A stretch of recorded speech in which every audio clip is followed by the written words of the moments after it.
તોફાની હતા, ટીકડી હતા.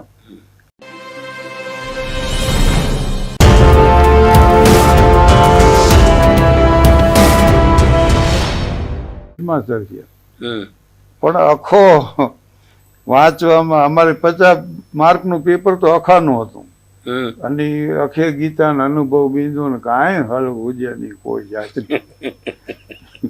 એટલે પછી અમે બેન વિચાર કરતા કે જો અખાને આ સિવાય બીજું કોઈ કામ નહોતું. જ્યારે આપણે નોકરી કરવી, કુટુંબનું ગુજરાન હલાવવું અને ઉપર જતા ભણવું, એટલે અખો બદલાય પછી વિચારીએ. પછી તો કાર્યક્રમો શરૂ થયા ને હું તો એટલે સર્વિસ મળી ગઈ ને એટલે મેં અભ્યાસ ચાલુ રાખ્યો. આનું એક્સટર્નલ પાછો BA થઈ ગયો. B.Ed માટે મને પછી મ્યુનિસિપાલિટી ડેપ્યુટ કર્યો, એટલે હું B.Ed થયો. અને B.Ed થયા પછી 69માં હું B.Ed થયો ને 71માં હેડમાસ્ટર તરીકે નિમણૂક થઈ. B.Ed પછી નિયમ મુજબ 5 વર્ષ થવા જોઈએ, પણ અમારે એક મહિપતસિંહ ઝાલા સાહેબ લીંબડીમાં અને એક હું આખા ગુજરાત રાજ્યમાં સ્પેશિયલ કેસ તરીકે અમને બેયને મંજૂરી મળી, ડિરેક્ટર ઓફ એજ્યુકેશન. અને અમારે શિક્ષણાધિકારીની એક રિમાર્ક હતી કે ભાઈ આ આસિસ્ટન્ટ શિક્ષક છે, પણ આને આચાર્ય બનાવવામાં આવે તો આ શિક્ષણ સુધારી શકશે અને સારો વિકાસ થાય શાળાનો. એ મને કામ આવ્યું ત્યારે.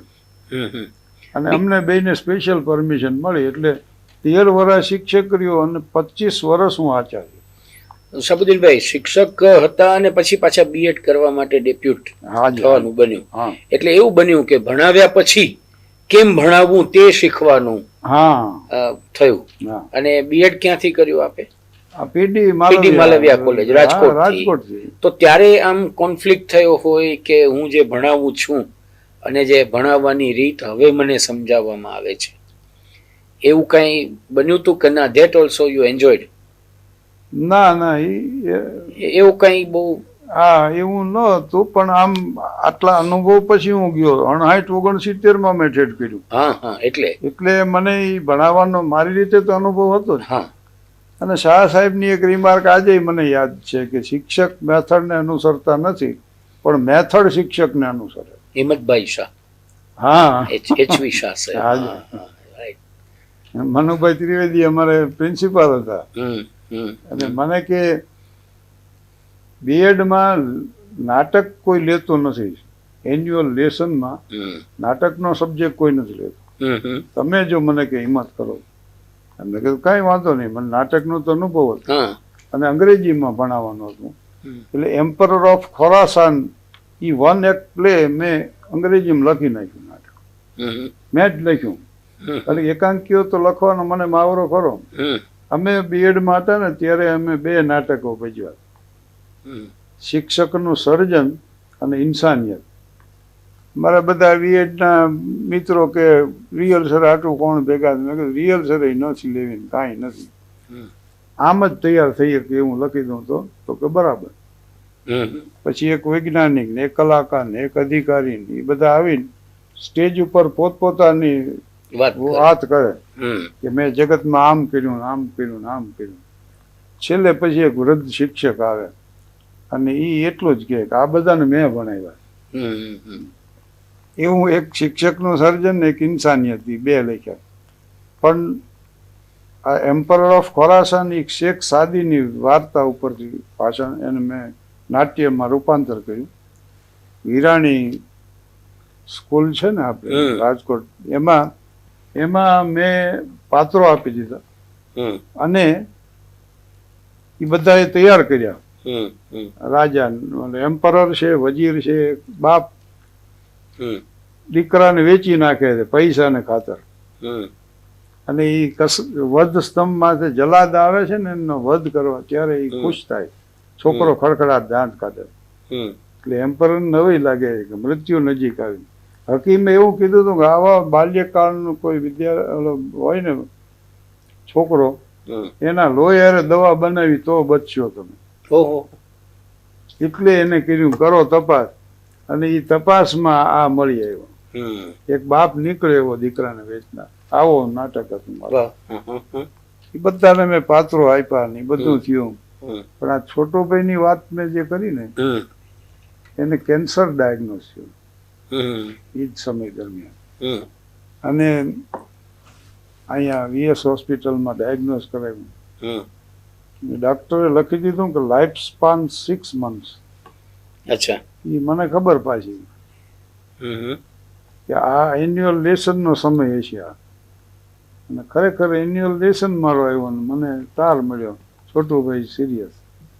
તાન ગયો તો ગુજરી ગયા.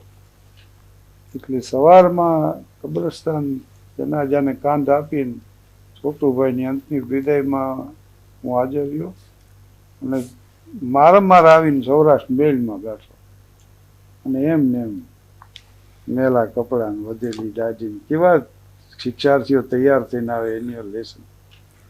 એટલે હું સ્ટેશને ઉતરીને રિક્ષા કરીને સીધો વિરાણી. પછી તે ઓલા નાટકનું તો કાંઈ થઈ શકે એમ હતું જ નહીં. એટલે મેં ઈશા ગૌતમીનો પાઠ આમ બોર્ડમાંથી લખ્યો ને ભણાવવાની શરૂઆત કરી. પણ હાવ સાહજિક રીતે હું અંગ્રેજીમાં મેં રજૂઆત કરી. I received the telegram, Chotubai serious, I went there. He passed away. પણ પરીક્ષકોને ખબર ન પડી કે આ સત્ય ઘટના કહે છે કે પાઠ ભણાવે. મેં જે ઘટના વર્ણવી હતી ને એ જ વર્ણવી ને આખું વર્ણવીને પછી ઈશા ગૌતમીનું બાળક મૃત્યુ પામ્યું, બુદ્ધ પાસે ગયા અને કીધું બુદ્ધ કે રાઈ લઈ આવું, અનાજ લઈ આવીને કોઈ પણ ઘરમાંથી જ્યાં મૃત્યુ ન થયું હોય એ મેં વર્ણવ્યું. એ પૂરું થતા થતા તો પીરિયડ પૂરો થયો ને મારી સહનશીલતા પૂરી થઈ ગઈ. Men may come and men may go but I go for ever. ટેનિસનનું બ્રુક જે ધરણાનું છે ને પંક્તિઓ એ ટાંકીનું બહાર નીકળ્યો. એ અમારા રાણા સાહેબને જોશીને વિરમગામી મારા રૂમ પાર્ટનર બધા એ લોકો મળ્યા. પછી વાત કરી. ઓલા લોકોને ખબર પડી કે આ સાચી વાત છે, કારણ કે એમાં કૃત્રિમતા તો હોય નહીં. એટલે શાહ સાહેબની વાત સાચી કે મેથડ છે એ તમને ફોલો કરે છે. ઓલા સાહેબ હાઈએસ્ટ માર્ક મારા મૂકીને જતા રહ્યો. એટલે B.Ed થયો ને પછી હેડમાસ્ટર થયો ને હેડમાસ્ટરના 25 વર્ષ પૂરા થયા. શિક્ષક તરીકે ઘણા બધા વિષયો ભણાવ્યા અને શિક્ષક કેટલા વર્ષો રહ્યા? 13 વર્ષ શિક્ષક. 13 વર્ષ દરમિયાન એ દરમિયાન એવું કે વર્ગમાં કોઈ એવો તોફાની તીખડી છોકરો જેને આપણને કંઈક શીખ્યું હોય કે એવું કોઈ પ્રસંગ બન્યો હોય? ના, એવા તોફાની હતા, તીખડી હતા. અને મારા માટે તો એવું હતું કે હેડમાસ્ટરનું ન માને ને એવાને હું કહું ને કે ભાઈ મુક વયો જાઓ ક્લાસમાંથી બહાર તો જતા રહેતા. આવા તોફાની તો હતા, એ હેડમાસ્ટરને લાફો માર્યો એવા હતા વિદ્યાર્થી. એમ વાત છે. પણ એને શાહબુદ્દીનભાઈ ટેકલ કરી શકે. હા. અને એક મેં જોયું કે હાસ્યાસ્પદ બનાવો ને તો માણસ બહુ બીવે છે. ઇવન ટાઈની જોકીદાર સ્મોલ રિવોલ્યુશન માણાની એનો બહુ ડર હોય છે. એટલે મને એવો કોઈ થયો નથી અનુભવ વિદ્યાર્થીઓના ઓલામાં. તોફાની તો ખરેખર હતા. હા, પણ છતાં એને બહુ સહજતાથી હું મારી હારે નથી એને કોઈ દે હું કહેતો. એવો કોઈ આમ જેને આપણે શબ્દ વાપરીએ શાહબુદ્દીનભાઈ ધગારો કોઈ એવો હતો એ ટાણે કે હું શિક્ષક તરીકે આ નવું કરી નાખું ને તે નવું ઉમેરી દઉં ને? અરે પ્રવૃત્તિમાં ક્લાસરૂમમાં એવું કઈ? ના, એવું ઘણું કર્યું. હા, તો એનું કારણ શું છે કે એક તો જેને ફૂલી પાસ થયા હોય ને 6th એને 10 રૂપિયા સ્કોલરશીપ મળતું મહિને. અને એનું 40 રૂપિયાનું છેલ્લું મને મની ઓર્ડર મળ્યો ને તઈ મેં SSC નું ફોર્મ ભર્યું. એટલે મેં પહેલું એ નક્કી કર્યું એક પણ વિદ્યાર્થી પુસ્તકના અભાવે કે ફીના અભાવે શિક્ષણ છોડી દે એવું ન બનવું. એટલે અમે જેની પાસે પુસ્તકનું હોય એવા વિદ્યાર્થીઓને પુસ્તક અપાવી દઉં. પછી મિત્રો મને આપી દીધા. એમ છેલ્લે અમે ફોર્મ ભરતા, હું TR સાકરિયા જોઈ કે 4-5 જણા રહી ગયા. એ પછી ન જ આવે ને ત્યારે સમજી જાય કે હવે નથી આની પાસે પૈસા, એટલે એ લોકોને બોલાવીને હું એના ફોર્મ ભરી દઉં. અચ્છા. હા, અને મને એ તો 250 આજ તાલમાં કારખાના, એટલે ઉદ્યોગપતિ મિત્રો મને આપી દેતા પૈસા, એમાં કોઈ દી એવું નથી બન્યું મેં પોતે ખર્ચ્યા હોય કે, પણ એવું જે નિમિત્ત બનવાનું કામ ખર્ચ બન. એક વિદ્યાર્થી પછેડી ઓઢીને આવતો અને તે દિવસે શિયાળાની બહુ કડકડતી ટાઢ, એમને આવ્યો.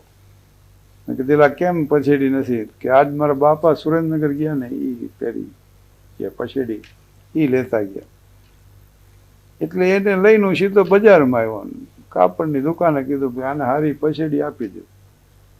એટલે એને એ પછેડી આપી, એ ઓઢીને મેં કીધું હવે બેસ ને હવે પણ. અને અમારા એક વિદ્યાર્થીને ઉલટી થઈ લોહીની, વોલીબોલ કોચિંગ કેમ્પમાં ગયેલો હુસેન, એના પિતા પગી હતા પરશુરામ પોટ્રી.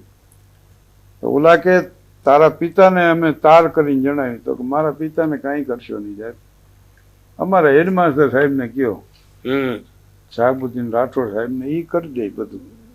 એટલે મને તાર મળ્યો, અને એ મળ્યો એ જ વખતે મેં 2 શિક્ષકને મોકલ્યા, ફર્સ્ટ ક્લાસમાં લઈ આવો એને, અને વળતા ફર્સ્ટ ક્લાસમાં લાવીને એની પાછી ટ્રીટમેન્ટ કરાવી.